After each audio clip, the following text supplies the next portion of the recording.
السلام علیکم۔ آج کا ہمارا موضوع ہے جنوبی ایشیا میں برطانوی نظام تعلیم، برٹش ایجوکیشن سسٹم ان سب کانٹیننٹ۔ ہم اس کی ابتدائی چیزیں دیکھیں گے کہ کس طرح سے انگریز یہاں پہ آئے اور انگریزوں کے آنے سے پہلے ان کے جو دانشور ہیں ان کے کیا خیالات تھے بر صغیر میں اس وقت کے نظام تعلیم کے بارے میں۔ انگریز مورخین اور ذمہ داران حکومت اس بات کے قائل ہیں کہ مسلمانوں کے دور میں بر صغیر میں تعلیم عام بھی تھی اور مفت بھی تھی۔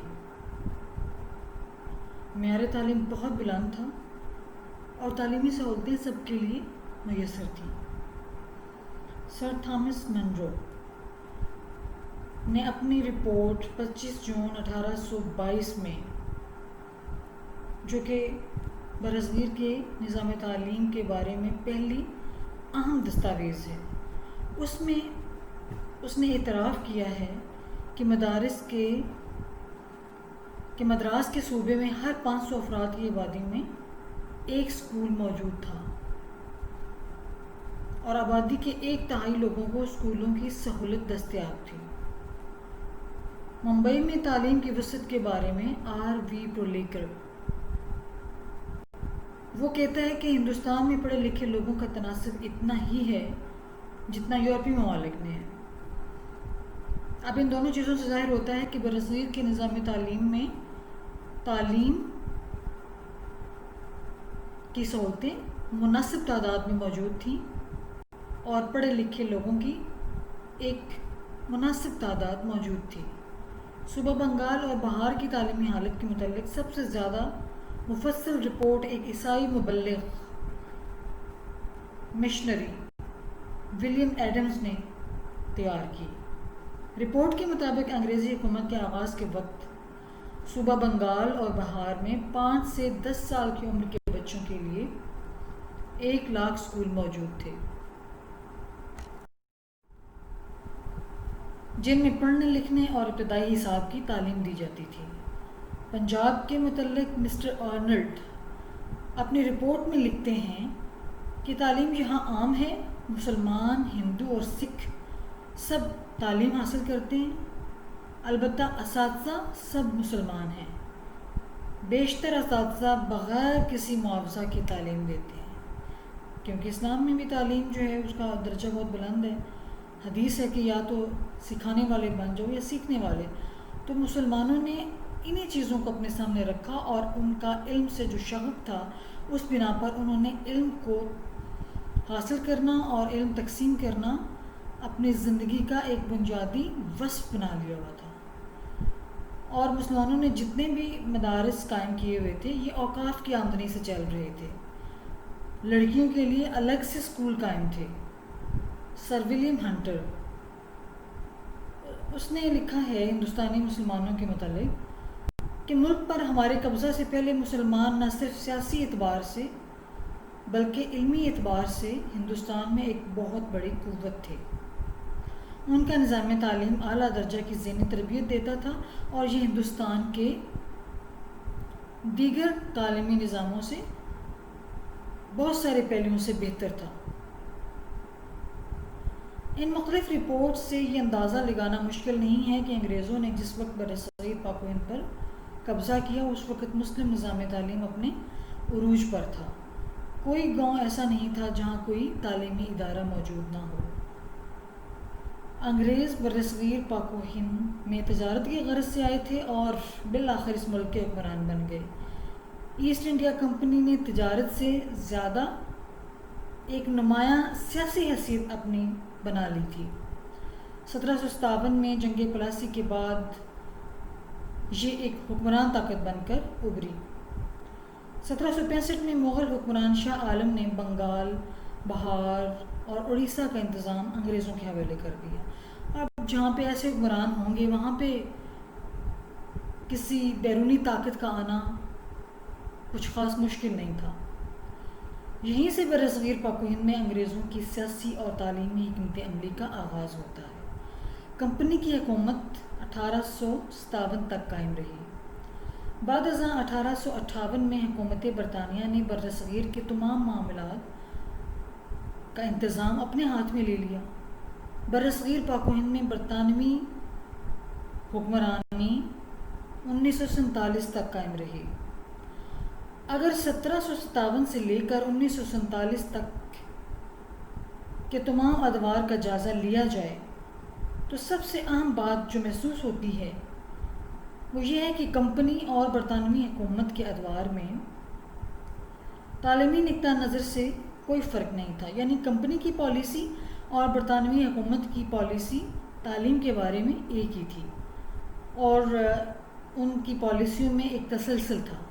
گویا سیاسی حیثیت سے 1857 ایک اہم موڑ ہے، لیکن حکومتی پالیسی میں کوئی تبدیلی واقع نہیں ہوئی۔ دوسری نمایاں بات یہ ہے کہ جو تعلیمی پالیسی کمپنی نے بنائی تھی، ایسٹ انڈیا کمپنی نے وضع کی تھی، اس پر مکمل عمل جو ہے وہ برطانوی حکومت کے دور میں ہوا۔ اس لیے برصغیر کے لیے بنائی جانے والی انگریزوں کی تعلیمی حکمت عملی کو سمجھنے کے لیے ایسٹ انڈیا کمپنی کے دور کے فکری اور نظریاتی رجحانات کا بغور جائزہ لینا بہت ضروری ہے۔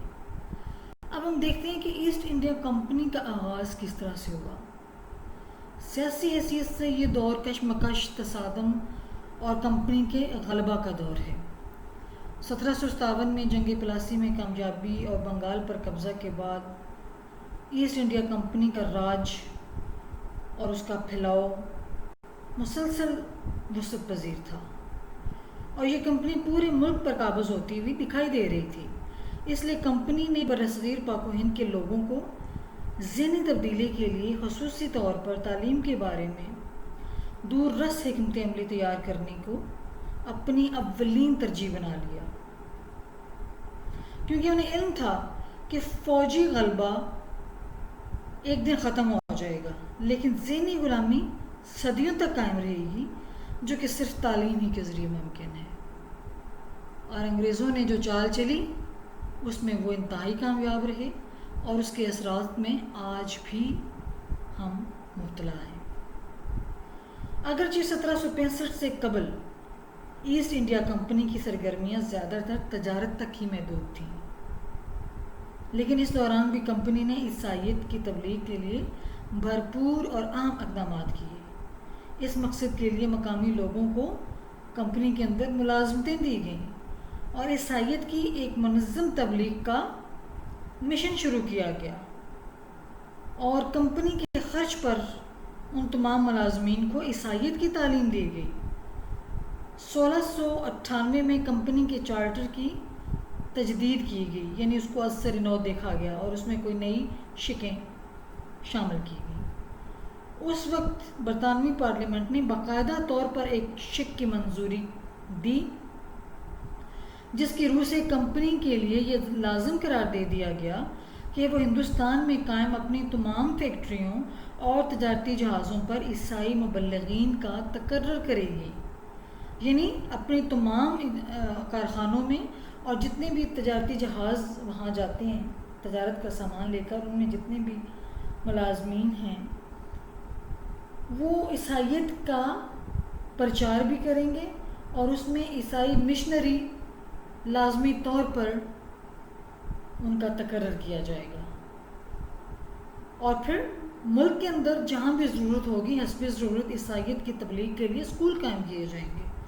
برصغیر میں کمپنی کے اقتدار میں عیسائی مشنریوں کی تعلیمی سرگرمیوں سے مقامی لوگوں میں بہت زیادہ تشویش کی لہر دوڑ گئی، وہ خوف زدہ ہو گئے، اور خاص کر مسلمان بہت زیادہ خوف زدہ ہو گئے تھے، اور انہوں نے پوری قوت کے ساتھ مشنری اداروں کی ان سرگرمیوں کے خلاف آواز اٹھائی، کیونکہ یہ تو ایک باقاعدہ منظم مہم تھی کہ پورے ہندوستان کو عیسائی بنا دیا جائے، جبکہ ہندوؤں نے عمومی طور پر عیسائی مشنری تعلیمی اداروں کا ساتھ دیا، کیونکہ پہلے وہ مغل حکمرانوں کا ساتھ دے رہے تھے اپنے فائدوں کے لیے، اب ایک نئے آقا کا ساتھ دینے میں انہیں کوئی خاص مشکل محسوس نہیں ہو رہی تھی، کیونکہ وہ اپنے دنیاوی اور مالی مفاد کو زیادہ ترجیح دیتے تھے۔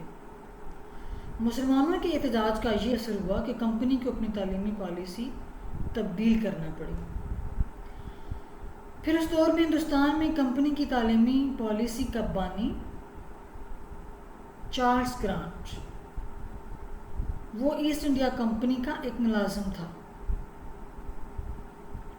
بعد میں ایک عیسائی مشنری کے طور پر اس نے پورے ہندوستان کو عیسائی بنانے کی مہم کا آغاز کیا۔